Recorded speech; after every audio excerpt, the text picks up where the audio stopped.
In today's video, I'm going to teach you how to fix zoom on Microsoft Word. If your document looks tiny and hard to read, or way too large and forces you to scroll endlessly, adjusting the zoom is the quickest way to get comfortable again. We're going to use the zoom slider that lives right inside Word, so you don't need any menus or complicated settings. Open your document so you can see the main editing window. Now look to the very bottom right corner of the Word window. You'll see a small slider with a minus sign on the left, a plus sign on the right, and a percentage number nearby. That's the zoom slider. It controls how large or small the document appears on your screen without changing the actual font sizes or the way the document prints. Think of it as a magnifying glass for your view. Place your mouse pointer on the slider's handle. Click and hold, then drag it to the right to zoom in. As you move to the right, notice that the percentage increases and your text and page elements grow larger in real time. This is great for detailed editing, checking alignment, or reading small footnotes comfortably. To make everything smaller, drag the handle to the left.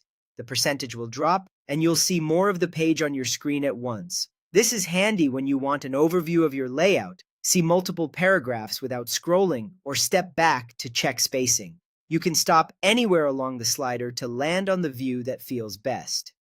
Keep an eye on the percentage number as you go. It updates instantly, so it's easy to return to a familiar view like 100% if you prefer a true-to-size look.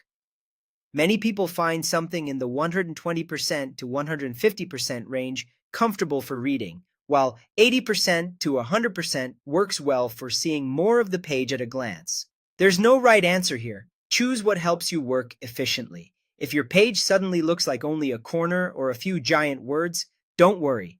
That just means the zoom is too high.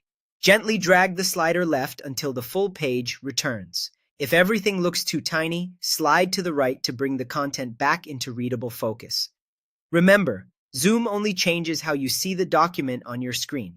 It does not alter your formatting, line breaks, or how the file will print. That means you can adjust it freely as you move between reading, editing, and reviewing. That's it. Find the zoom slider at the bottom right corner, drag left to zoom out, and drag right to zoom in until your view feels just right.